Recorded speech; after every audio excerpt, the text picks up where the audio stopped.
देखें, ये जर्नी जो है मेरी बहुत अच्छी रही है और पिछले 5 साल में मैं कोटा कैप्टन रहा हूँ और इसने मुझे बहुत हेल्प की है।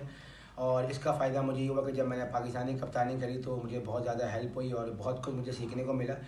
और इसमें सबसे ज़्यादा शुक्रिया मैं अदा करना चाहता हूँ नदीम भाई का, जिन्होंने मुझे सपोर्ट किया थ्रू आउट पीएसएल पूरी 5 सीज़न में और पीएसएल सीज़न 6 में भी मैं टीम का कप्तान हूँ। तो आई थिंक इसमें सबकी एफ़र्ट है और इसमें जो हमारी टीम मैनेजमेंट है उनका बहुत ज़बरदस्त रोल रहा है।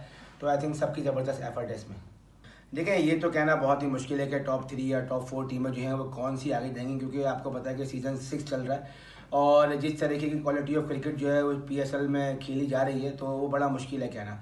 तो तमाम टीमों ने अपनी बेस्ट टीमें बनाई हैं और 6 की 6 टीमें बहुत अच्छी हैं और कोई भी टॉप 4 टीम जो है वो जा सकती हैं आगे। देखें, एम्बिशन जो है वो सीधा सीधा है बिल्कुल, और यही एम्बिशन है हमारा कि हमने टाइटल जीतना है इस टूर्नामेंट का और कोशिश करेंगे कि बेस्ट कॉम्बिनेशन के साथ जो है वो पहली टीम ग्राउंड में उतारें ताकि उसको आगे फॉरवर्ड कर सकें। देखिए, बहुत इम्पैक्ट पड़ता है अगर आप पिछली 2 पीएसएल देखें, जिस तरीके से क्राउड का रिस्पांस रहा है, टीमों का सपोर्ट किया है, तो उसको लड़कों ने भी बहुत ज़्यादा एंजॉय किया। और आखिरी जो कुछ मैचेस हम पीएसएल के खेले तो वो जो मज़ा था वो मज़ा नहीं आ रहा था जो हमें पीएसएल के पिछले सीज़न में देखने को मिला है। तो खुशाइन बात है कि क्राउड जो है वो ग्राउंड में आएगा और सब टीमों को सपोर्ट करेगा।